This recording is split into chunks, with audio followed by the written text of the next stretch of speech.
Are you okay? You look really exhausted. Yeah, I've just been juggling a million things. Meetings, project deadlines, planning events, answering emails at weird hours. You know how it is. I definitely know how it is. I think you're heading towards a burnout, my friend. Well, that's convenient because that's exactly what we're going to be talking about in today's episode. Welcome back, it's Teo and with the next episode of Shaping the Future, the podcast series where we tackle the challenges youth NGOs face and find real solutions together. If you joined our first episode, you know that this podcast is a part of a bigger project bringing together youth workers all around the world. We're here to share experiences, brainstorm solutions and strengthen youth organizations. And today, we're diving into something that so many of us struggle with, burnout.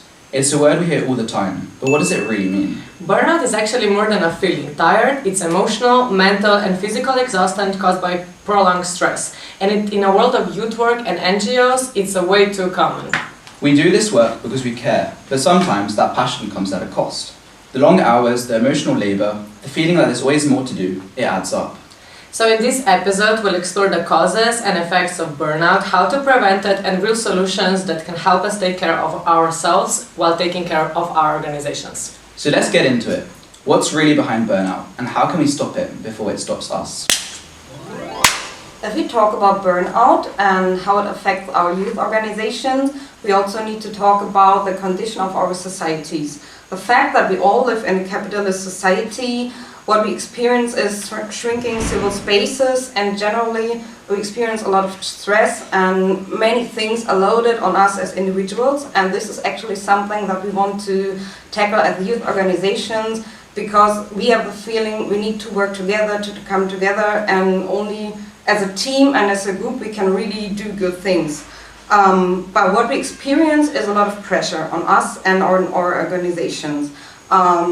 We have a lack of a good funding situation, there's a lot of bureaucracy that is coming with it, and we feel there's basically no time to really have a good evaluation about what we're doing. Sometimes we have a missing of a good volunteer management, and actually we lack of people, or like we're not enough people to reach out everything what we want to do, and there's so much workload, and sometimes we really don't know how to deal with it.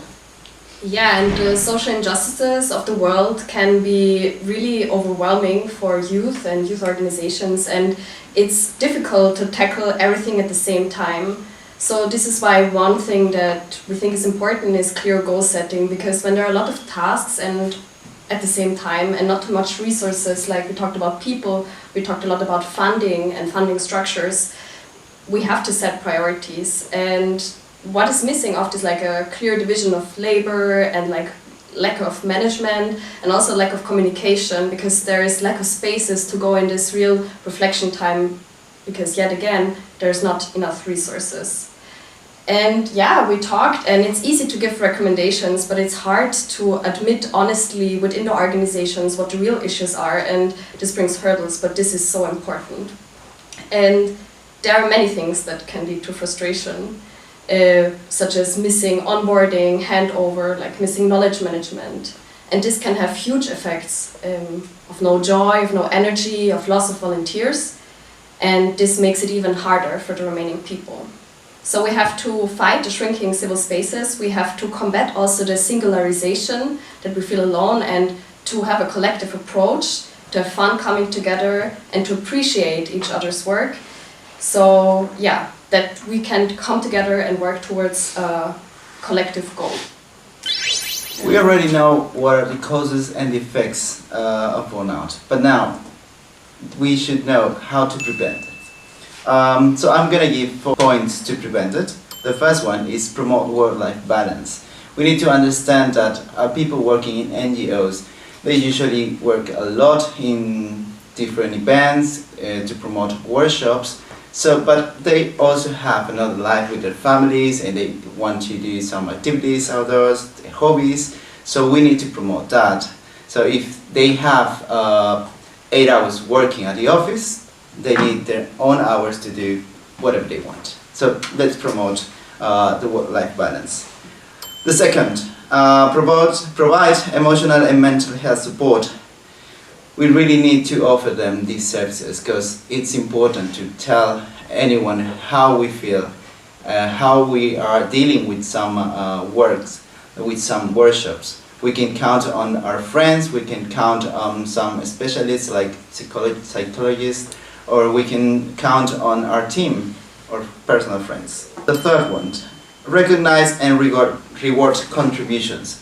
This is so important because it's not only about giving gifts, it's also about giving verbal recognitions. Hey, you're doing okay. Hey, this is a good job. You should do it because it can make us feel good, better, and motivated for the next challenges. And the fourth, encourage team collaboration and support. Let's remember something. If we are working for the same cause, we are a family. So try to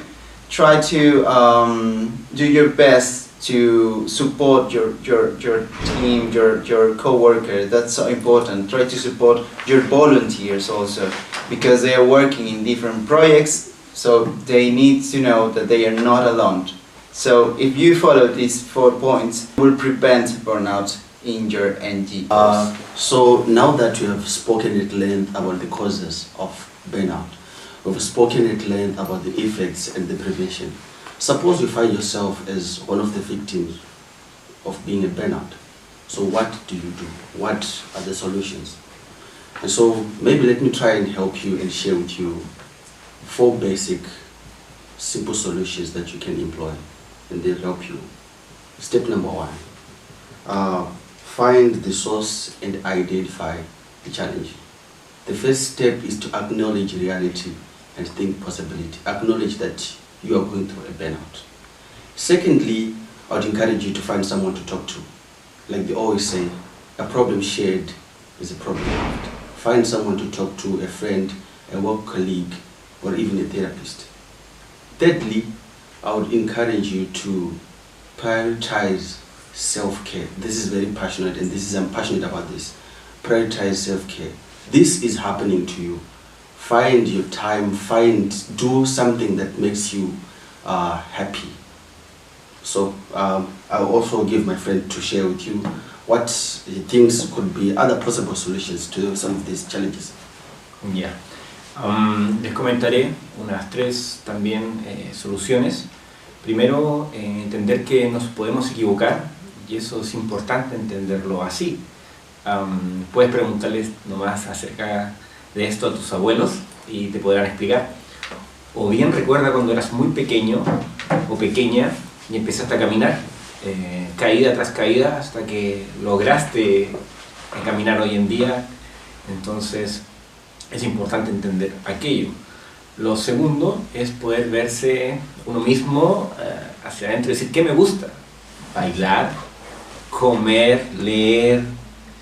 Hazlo, es parte de la vida. Puede que sea un eslogan que lo usen constantemente, pero es verdad, la vida es ahora, now.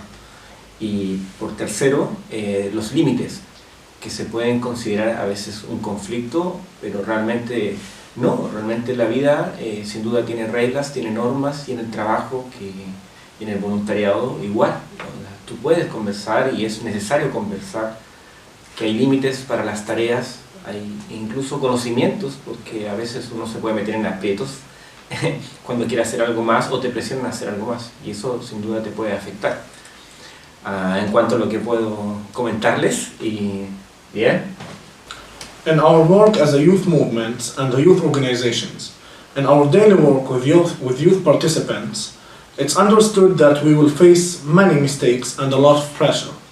The most important thing of all of that, it's our understanding and awareness that all of this is permissible and very legitimate during our activities. We have to understand, everyone in the organization is responsible for the well-being of each other. This being said, we need to be aware of the danger of burning out to our volunteers. But being aware is not enough. We need to think on how to prevent burnout in our structures, we need to check on each other, and we have to be honest about our capacities and boundaries. With this collective accountability, we'd be able to prevent us and our volunteers from burning out. How do you, comrades, handle this issue in your organization? Please tell us in the comments.